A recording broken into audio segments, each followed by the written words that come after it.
Hey, what is up, Boyo Nation? Um, this rant would kind of be incoherent, but I think it's obvious for any long-time listeners of the channel.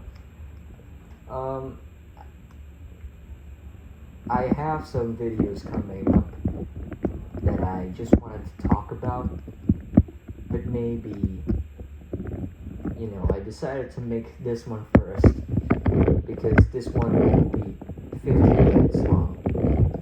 I don't know how exactly uh, accurate or nonsensical this idea would be, but I think it's kind of important to bring it on my chest, right? So, what I want to bring up is this idea of sacred, right? The word sacred or sacredness. Now, you can definitely look up at Google what sacred is, right? It's something religious and holy and whatever, right? And I think it's a problem. We make it so that everything has to be sacred, you know, sacred love, sacred friendship, sacred brotherhood, sacred toys.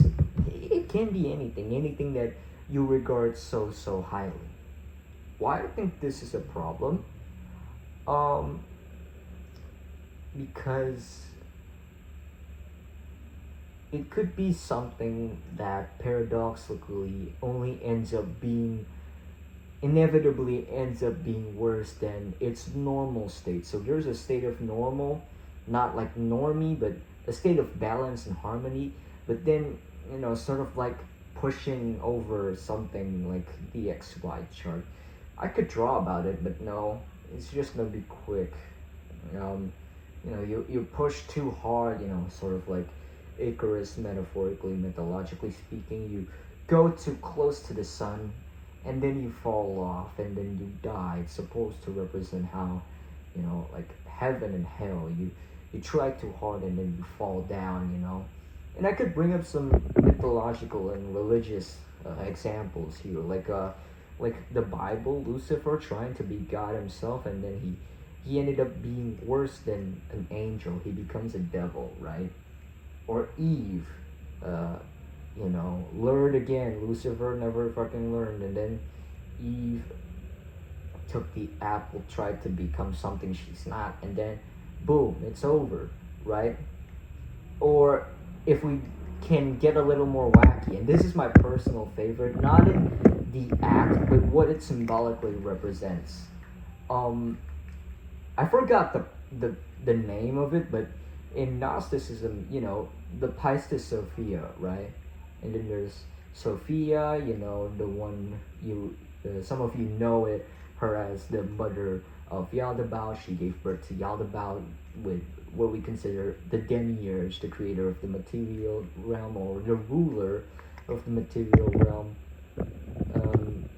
Originally, like the oldest version is that she was yeah, I can't just say it. I can't just say it. By someone who wants to attain some kind of adequate syzygy, or something of union, integration, individuation. He wants to attain harmony and balance in regards to Sophia, which was named Lady Wisdom, right? If I'm not wrong, so highly, and then he decides to lure her into Earth, which actually existed at the time, and then he starts forcing himself, doing the deed, and then she ended up being down bowels into the earth underground, and and it eventually becomes a cycle, as Dr. Justin Sledge puts it. It probably will never end until the end of time or something like that. It's just gonna keep going on and on forever. That's why I think some people like Otto Weininger might account of a spiritual war between the masculine and feminine. Spiritual, right?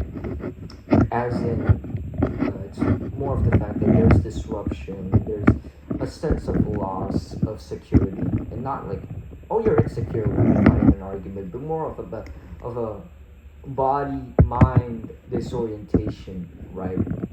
And that's the thing. I could also come about and try to connect the dots with about the idea that consciousness is a curse because stuff like the Faustian spirit or the antlers might be much too soft or the body horror kind of stories from I forgot just any pessimist philosopher, right? Oh, life is bad and stuff like that. Yeah, because you know we we sort of like the Buddha, we have very high expectations, but then the world just has to remind us, no, you ended up being worse than what the world intends for you, than what the human species is supposed to be. We ended up being worse than animals because we think we are better than what we are, when in reality that's not the point. So yeah, hopefully this kind of makes sense to you as of now, but you know, I'm kind of getting there. I was talking about this, you know. You know what? Let's bring up a legitimate example, a more concrete, a more historical example, something that it could be well documented. Like I already talked about the monogamy coming from Europe, right?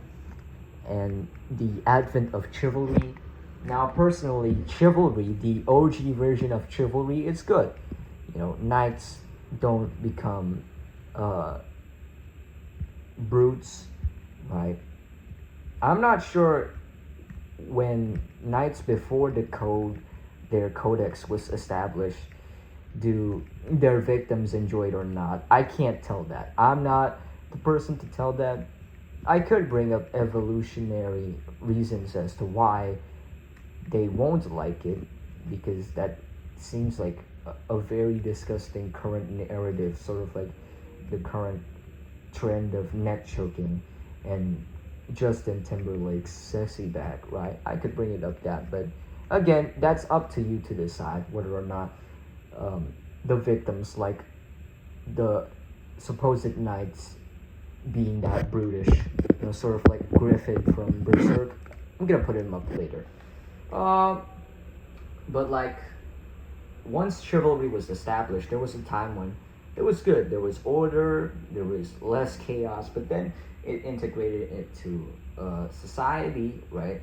Into medieval society, Ironically, the religion, the whole thing, we're sort of repeating the same mistake of trying to make it so, sort of like, when intimacy and attraction and even the goal of attaining what you call enlightenment or individuation, right? You start seeing self-actualization or attaining harmony of your inner animus, whatever the fuck. You force it into a goal. You want to reap the benefits and disregard the process. And this is true for both during that time, the governors, the rich elite men who get all the XX chromosomes for themselves without the responsibilities, which is really stupid, which is very, very lucrative behavior. And I'm saying this as a skinny cell, right? You have to have some sort of responsibility and something that you can work towards. That's the beauty of it. The struggle itself, in many ways, can be the beauty of it, but not in today's society, which, as we all know, it's all too much, and there's too much brainwashing. It's already ripped apart from the start. Ironically, from a selfish few who don't understand the mystery, you could say the metaphysics of process of a phenomenally lived experience. It's a unique experience of its own, and you can't force it. It's not an obligation, and I'm speaking this from my own personal experience. You can't force someone to read the fucking Bible just because you tell them, and my mother once did this to me as well, just because it's God's orders, or because you're gonna go in hell, right? Okay, I'm kind of overreaching there, but you get the idea, right? You have to be patient with it. You have to be patient with it. Because in many ways, having some sort of hope of something will be better, or hope that you will be this or whatever, right? There's not an image, there is not a goal, there is not a shot that you need to take. I know it sounds confusing, but that's the whole thing. It revolves around paradox. It revolves, I think, personally, right? I'm just personally saying this because I want this to get out of my chest. It's not something that I have to take completely serious, as in I have to lock in, like Ashton Hall, shower or whatever, right? Fucking put my fucking face into the fucking ice bowl or whatever. Because I know instinctively I'd end up being worse than my own baseline level. What you call boring, right? And I'm not speaking this as in you have to be a fucking fence sitter or morally gray. It's more about being conscious and knowing who you are, as in you are unique. And this applies to everyone, right?